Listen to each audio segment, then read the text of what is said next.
नमस्कार दोस्तों, स्वागत है आपका आज की हमारी इस NCERT हिंदी की क्लास में। तो हम लोग पढ़ रहे हैं अभिव्यक्ति और माध्यम बुक, जो कि आने वाले HET PGT हिंदी और PGT हिंदी सब्जेक्टिव एग्ज़ाम के लिए बहुत ही महत्वपूर्ण बुक है। ये लास्ट क्लास में हमने शुरू किया था पत्रकारीय लेखन के विभिन्न रूप और लेखन प्रक्रिया अध्याय। ठीक है, आज उसी अध्याय में हम लोग पढ़ेंगे फीचर क्या है, फीचर कैसे लिखा जाता है और एक विशेष रिपोर्ट कैसे लिखी जाती है। जे आपके एग्ज़ाम में सीधा सीधा प्रश्न बन सकता है, तो ध्यान से करना है, इसको पढ़ते रहना है। और साथ में आपने ये भी देखना है कि फीचर और समाचार में क्या अंतर है। जो बच्चा बुक को नहीं पढ़ रहा, तो मैं इस बुक को अच्छे तरीके से पढ़ा रही हूँ, अपने नोट्स ज़रूर बनाते रहना। तो मेरा तो ये मानना है कि आप अपना एक क्वेश्चन प्रिपेयर करके रखें, जैसे फीचर क्या है, फीचर कैसे लिखा जाता है, 300 शब्दों में एक नोट लिखें। इस तरीके से आप प्रश्न बना के इसको रखें। ठीक है, अगर आपको क्लास अच्छी लगे तो लाइक ज़रूर कर देना, चैनल पर नए हो तो सब्सक्राइब कर लेना। हम लोग TGT PGT हिंदी के लिए पढ़ते रहते हैं, चाहे NCERT हो, हिंदी व्याकरण हो, चाहे हिंदी साहित्य हो। और डिस्क्रिप्शन में आपको टेलीग्राम और व्हाट्सएप चैनल का लिंक मिलेगा, उसको ज़रूर ज्वाइन करना, ताकि कोई भी जानकारी हो आपके साथ साझा की जा सके। तो शुरू करते हैं फिर आज की क्लास। सबसे पहले हम पढ़ेंगे कि फीचर क्या है, किस शैली में लिखा जाता है, समाचार से किस तरीके से अलग है ये। ठीक है, अखबारों में समाचारों के अलावा भी अन्य कई तरह का पत्रकारीय लेखन छपता है। तो फीचर अखबार में छपने वाला ही एक क्या है, सूचना कह सकते हैं आप। ठीक है, क्या है, अखबारों में समाचारों के अलावा भी अन्य कई तरह का पत्रकारीय लेखन छपता है। इनमें से फीचर प्रमुख है। समाचार और फीचर के बीच स्पष्ट अंतर होता है। तो समाचार में और फीचर में क्या होता है, अंतर होता है। एक एक करके अंतर आपने देखते जाना है। फीचर एक सुव्यवस्थित, सृजनात्मक और आत्मनिष्ठ लेखन है। तो अखबार में छपने वाला एक लेखन है फीचर, जो कि एक सुव्यवस्थित होता है, सृजनात्मक होता है और आत्मनिष्ठ लेखन होता है, जिसका उद्देश्य पाठकों को सूचना देना, शिक्षित करने के साथ मुख्य रूप से उनका मनोरंजन करना होता है। तो फीचर का जो मुख्य रूप से क्या होता है, उद्देश्य होता है, वो पाठकों का मनोरंजन करना होता है।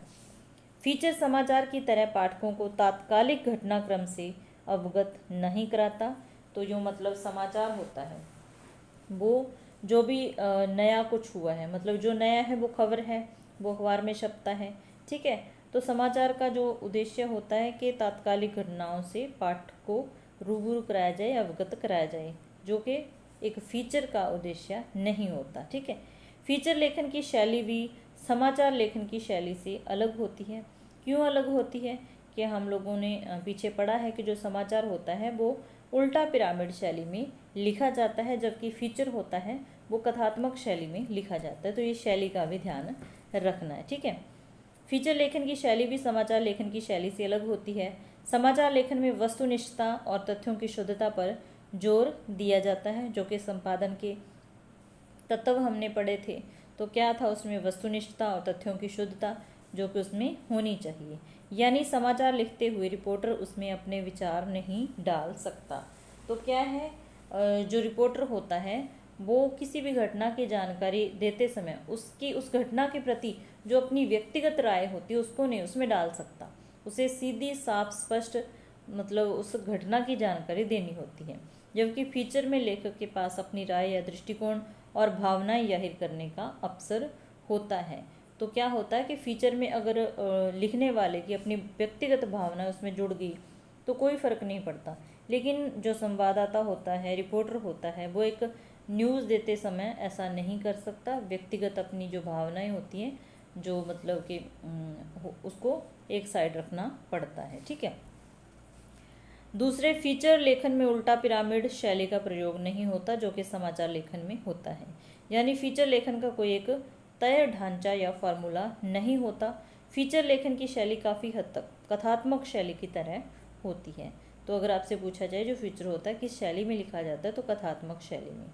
तीसरे, फीचर लेखन की भाषा समाचारों के विपरीत सरल, रूपात्मक, आकर्षक और मन को छूने वाली होती है। ठीक है, वैसे तो समाचार पत्र की जो भाषा होती है वो भी सरल, स्पष्ट होती है ताकि हर पाठक उसको समझ सके, क्योंकि समाचार पत्र पढ़ने वाला एक विद्वान से लेके एक साधारण जनता तक पाठक होता है, जो कि मजदूर किसान भी हो सकता है। तो इसलिए जो समाचार पत्र की भाषा होती है सरल, स्पष्ट होती है। इसके अलावा जो फीचर होता है उसकी भी भाषा सरल, स्पष्ट होती है, लेकिन उसमें एक आकर्षण होता है, एक वो थोड़ी आकर्षक होनी चाहिए, मन को छूने वाली होनी चाहिए, ताकि पाठक का एक उसमें रुचि बने कि हाँ, अगर उसने कोई फीचर शुरू किया है तो वो अंत तक पहुंच सके उस रुचि के जरिए। ठीक है, फीचर की भाषा में समाचारों की स्पाट व्यानी नहीं चलती। फीचर की भाषा में समाचारों की स्पाट व्यानी नहीं चलती, लेकिन इसका अर्थ यह नहीं कि फीचर की भाषा और शैली को अलंकारिक और दुरूह बना दिया जाए, मतलब ज़्यादा मुश्किल नहीं होनी चाहिए। चौथे, फीचर में समाचारों की तरह शब्दों की कोई अधिकतम सीमा नहीं होती। फीचर आमतौर पर समाचार रिपोर्ट से बड़े होते हैं, तो जो फीचर होता है समाचार रिपोर्ट से बड़ा होता है। अखबारों और पत्रिकाओं में 250 शब्दों से लेकर 2000 शब्दों तक के फीचर छपते हैं। तो एक फीचर में शब्दों की क्या सीमा रहती है, तो ये आपने थोड़ा ध्यान देना है कि 250 से लेकर 2000 तक भी फीचर एक हो सकता है। एक अच्छे और रोचक फीचर के साथ फोटो, रेखांकन, ग्राफिक्स आदि का होना जरूरी है। फीचर का विषय कुछ भी हो सकता है, हल्के फुल्के विषयों से लेके गंभीर विषयों और मुद्दों पर भी फीचर लिखा जा सकता है। जैसे आप अपने स्कूल पर एक परिचयात्मक फीचर लिखने से लेकर, स्कूल का परिचय देना है, कुछ ऐसा फीचर लिखने से लेकर उसके सालाना समारोह या अपनी शैक्षणिक यात्रा पर केंद्रित फीचर तक लिख सकते हैं। ठीक है, दरअसल फीचर एक तरह का ट्रीटमेंट है जो आमतौर पर विषय और मुद्दे की जरूरत के मुताबिक उसे प्रस्तुत करते हुए दिया जाता है। यही कारण है कि समाचार और फीचर अलग होने के बावजूद भी कुछ समाचारों को फीचर शैली में भी लिखा जाता है। वैसे तो समाचार और फीचर लिखने की शैली अलग है, लेकिन कुछ समाचार को फीचर शैली में लिखा जा सकता है, लेकिन हर समाचार को फीचर शैली में नहीं लिखा जा सकता। तो ये भी ध्यान रखना है कि कुछ समाचारों को फीचर शैली में लिखा जा सकता है, लेकिन ऐसा नहीं कि हर एक समाचार को फीचर शैली में लिखा जाए। फीचर शैली का इस्तेमाल हल्के फुल्के, नरम और मानवीय रुचि के समाचारों को लिखते हुए ही किया जाता है। अब फीचर क्या है हमने समझ लिया, क्या फीचर और समाचार में अंतर क्या है समझ लिया। जिसने मेरे को सुन लिया तो वो अच्छे से इसका अंतर कर पाएगा। ठीक है, अब देखना है कि फीचर लिखें कैसे, फीचर क्या होता है ये हमें समझ आ गया, फीचर लिखा कैसे जाए। फीचर लिखते हुए कुछ बातों का ध्यान रखना बहुत ज़रूरी है। तो पहली बात क्या है जिसका हमें ध्यान रखना है, फीचर को सजीव बनाने के लिए उसमें उस विषय से जुड़े लोगों यानी पात्रों की मौजूदगी ज़रूरी है। तो फीचर में हम जिस व्यक्तियों का जिक्र कर रहे हैं, चाहे किसी प्रसिद्ध व्यक्ति के बारे में लिख रहे हैं, तो उनकी मौजूदगी एक ज़रूरी होती है। दूसरे, कहानी को उनके ज़रिए कहने की कोशिश कीजिए, जो भी जिसके बारे में कहानी बोली जाएगी उनके द्वारा कहने की कोशिश कीजिए, यानी पात्रों के माध्यम से उस विषय के विभिन्न पहलुओं को सामने ले आइए। तीसरे, कहानी को बताने का अंदाज ऐसा हो कि आपके पाठक यह महसूस करें कि वो खुद देख और सुन रहे हैं, मतलब इतना उसमें होना चाहिए कि पाठक उसमें अपना जो जुड़ाव महसूस कर सकें कि ये खुद देख और सुन रहे हैं। चौथे, फीचर को मनोरंजक होने के साथ साथ सूचनात्मक होना चाहिए। मुख्य जो उद्देश्य होता है फीचर का मनोरंजन करना ही होता है पाठक का, लेकिन उसके साथ साथ कुछ ना कुछ सूचना भी उसमें होनी चाहिए। तात्पर्य यह है कि फीचर को किसी बैठक या सभा के कार्यवाही विवरण की तरह नहीं लिखा जाना चाहिए, मतलब ये किसी चीज़ का विवरण दिया जा रहा है इस तरीके से नहीं होना चाहिए। फीचर कोई नीरस शोध रिपोर्ट भी नहीं होनी चाहिए, वह बड़ी घटनाओं, कार्यक्रमों और आयोजनों की सूखी और बेजान रिपोर्ट भी नहीं होना चाहिए। फीचर आम तौर पर तथ्यों, सूचनाओं और विचारों पर आधारित कथात्मक विवरण और विश्लेषण होता है। फीचर की कोई ना कोई थीम होनी चाहिए, ये भी ज़रूरी है कि फीचर की एक थीम होनी चाहिए। उस थीम के इर्द गिर्द सभी प्रासंगिक सूचनाएं, तथ्य और विचार एक दूसरे से गुंथे होने चाहिए। फीचर कई प्रकार के होते हैं, तो ये ध्यान रखना कि फीचर कौन कौन से होते हैं। समाचार बैकग्राउंड, ग्राउंडर, खोजपरक फीचर, साक्षात्कार फीचर, जीवन शैली फीचर, रूपात्मक फीचर, व्यक्ति चित्र फीचर यानी यात्रा फीचर और विशेष रुचि के फीचर प्रमुख हैं। तो ये सारे फीचर के नाम हैं।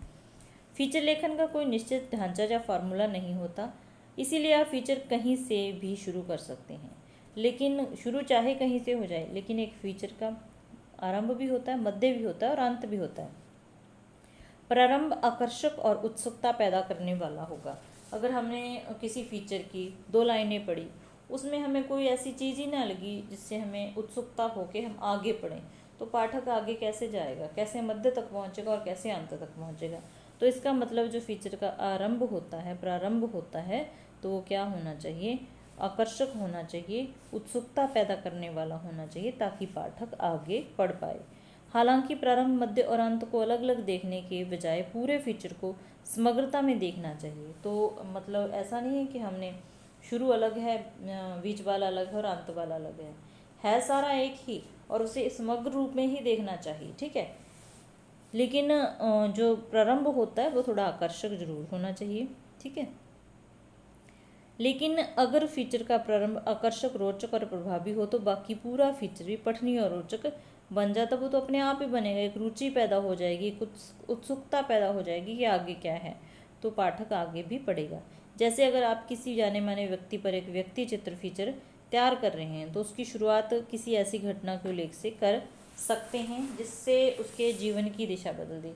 होता है ना, कभी कभी किसी के जीवन में कुछ ऐसा घटित हुआ कि जिसने उसका पूरा जीवन ही बदल दिया, तो ऐसी घटना से शुरुआत कर सकते हैं।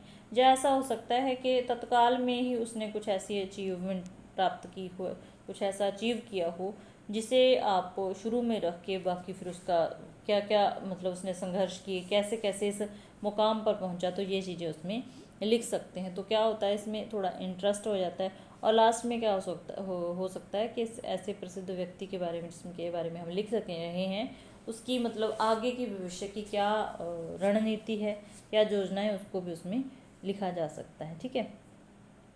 तो घटना के उल्लेख से कर सकते हैं जिसने उसके जीवन की दिशा बदल दी, या उसकी शुरुआत उनकी किसी ताज़ा उपलब्धि के ब्यौरे से हो सकती है और फिर फीचर को उनके पिछले जीवन के संघर्षों की ओर मोड़ा जा सकता है। इसके बाद फीचर में उनके और उनके कुछ करीबी लोगों और उनकी उपलब्धियों से वाकिफ विशेषज्ञों के दिलचस्प, आकर्षक और ख़ास वक्तव्यों को उद्धृत करते हुए उनकी व्यक्तित्व के विभिन्न पहलुओं को उजागर किया जा सकता है।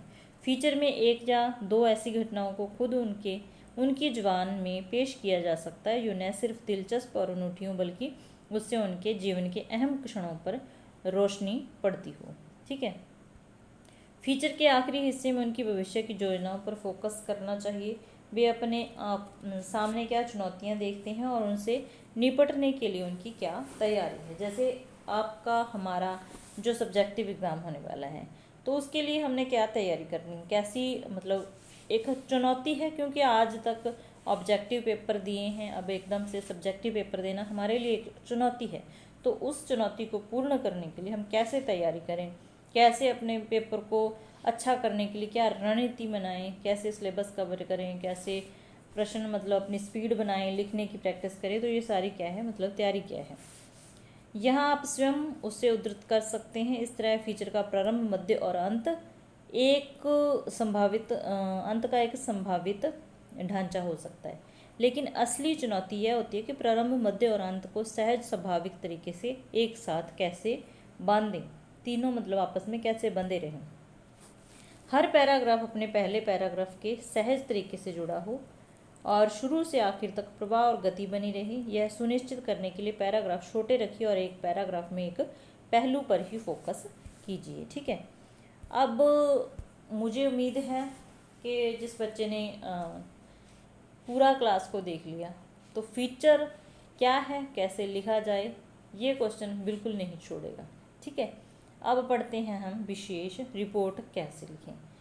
तो अगर आपको क्लास थोड़ी सी भी हेल्पफुल लगे तो लाइक ज़रूर कर देना, ठीक है। तो अखबार में एक विशेष रिपोर्ट भी लिखी होती है, तो वो कैसे लिखी जाती है। अखबारों और पत्रिकाओं में सामान्य समाचारों के अलावा गहरी छानबीन, विश्लेषण और व्याख्या के आधार पर विशेष रिपोर्टें भी प्रकाशित होती हैं। ऐसी रिपोर्टों को तैयार करने के लिए किसी घटना, समस्या या मुद्दे की गहरी छानबीन की जाती है। जो रिपोर्ट विशेष है तो उसमें कुछ तो विशेष होगा, मतलब किसी समस्या हो गई, कोई मुद्दा हो गया, उसकी गहरी छानबीन करके रिपोर्ट तैयार की जाती है। उससे संबंधित महत्वपूर्ण तथ्यों को इकट्ठा किया जाता है। तथ्यों के विश्लेषण के जरिए उसके नतीजे, प्रभाव और कारणों को स्पष्ट किया जाता है। विशेष रिपोर्ट के भी कई प्रकार होते हैं, तो ये भी ध्यान रखना है। तो विशेष रिपोर्ट के जो प्रकार होते हैं उसमें खोजी रिपोर्ट, ठीक है, कौन कौन से प्रकार हो गए? खोजी रिपोर्ट हो गई, इन डेप्थ रिपोर्ट हो गई, खोजी report, investigative report, in depth report, विश्लेषणात्मक रिपोर्ट और विवरणात्मक रिपोर्ट। विशेष रिपोर्टों के कुछ प्रकार होते हैं। खोजी रिपोर्ट में रिपोर्टर मौलिक शोध और छानबीन के जरिए ऐसी सूचनाएं या तथ्य सामने लाता है जो मतलब सामने ना हो, छुपे हुए हों। एक अच्छे से छानबीन की जाएगी, उन तथ्यों को सामने लाया जाएगा तो एक रिपोर्ट तैयार की जाएगी। इसी तरीके से जो विश्लेषणात्मक रिपोर्ट होती है उसमें भी अच्छे तरीके से विश्लेषण किया होता है। विवरणात्मक रिपोर्ट में मतलब कोई भी घटना है, कोई मुद्दा, उसका पूरी तरीके से विवरण दे दिया जाता है, ठीक है। तो तथ्य सामने लाया जाता है छानबीन के द्वारा। खोजी रिपोर्ट में जो सार्वजनिक तौर पर पहले से उपलब्ध नहीं थी। खोजी रिपोर्ट का इस्तेमाल आमतौर पर भ्रष्टाचार, अनियमितताओं और गड़बड़ियों के उजागर करने के लिए किया जाता है। तो खोज कर ली, मतलब इसने ऐसा घपला किया है तो कैसे किया है, तो उसकी पूरी रिपोर्ट तैयार करके पेश की। इन डेप्थ रिपोर्ट में सार्वजनिक तौर पर उपलब्ध तथ्यों, सूचनाओं और आंकड़ों की गहरी छानबीन की जाती है। इन डेप्थ रिपोर्ट में किस रिपोर्ट में क्या होता है ये भी ध्यान रखना है, और इसके आधार पर किसी घटना, समस्या या मुद्दे से जुड़े महत्वपूर्ण पहलुओं को सामने लाया जाता है। इसी तरह विश्लेषणात्मक रिपोर्ट में जोर किसी घटना या समस्या से जुड़े तथ्यों के विश्लेषण और व्याख्या पर दिया जाता है। तो विश्लेषणात्मक का मतलब ही क्या है, उसकी व्याख्या हो गई, ठीक है। जबकि विवरणात्मक रिपोर्ट में किसी घटना या समस्या के विस्तृत बारीक विवरण को प्रस्तुत करने की कोशिश की जाती है। तो अलग अलग रिपोर्ट कौन सी क्या होती है, किसमें क्या होता है, ये भी पता होना चाहिए। आमतौर पर विभिन्न प्रकार की विशेष रिपोर्टों को समाचार लेखन की उल्टा पिरामिड शैली में ही लिखा जाता है। तो रिपोर्ट किस शैली में लिखी जाती है? उल्टा पिरामिड शैली में। लेकिन कई बार ऐसी रिपोर्टों को फीचर शैली में भी लिखा जाता है। तो जो विशेष रिपोर्ट होती है उल्टा पिरामिड शैली और फीचर शैली दोनों में ही लिखी जाती है। फीचर शैली मतलब फीचर कथात्मक शैली में ज़्यादा लिखा जाता है। चूँकि ऐसी रिपोर्टें सामान्य समाचारों की तुलना में बड़ी और विस्तृत होती है, इसीलिए पाठकों की रुचि बनाए रखने के लिए कई बार उल्टा पिरामिड और फीचर दोनों ही शैलियों को मिलाकर इस्तेमाल किया जाता है। रिपोर्ट बहुत विस्तृत और बड़ी हो तो उसे श्रृंखलाबद्ध करके कई दिनों तक किस्तों में छापा जाता है। तो विशेष रिपोर्ट की जो भाषा होती है वो भी क्या होनी चाहिए? सरल, सहज, आम बोलचाल की होनी चाहिए। तो यहाँ पर एक विशेष रिपोर्ट का उदाहरण दिया हुआ है। तो आज की हमारी इतनी ही क्लास है। हमने क्या पढ़ा? फीचर क्या है, फीचर कैसे लिखा जाता है, और एक विशेष रिपोर्ट को कैसे लिखा जाता है। उम्मीद है आपको समझ आई होगी क्लास, आप अच्छे से प्रश्न कर पाएंगे। क्लास अच्छी लगी तो लाइक करके चैनल को सब्सक्राइब कर लेना। क्लास देखने के लिए धन्यवाद। मिलते हैं फिर नेक्स्ट क्लास में।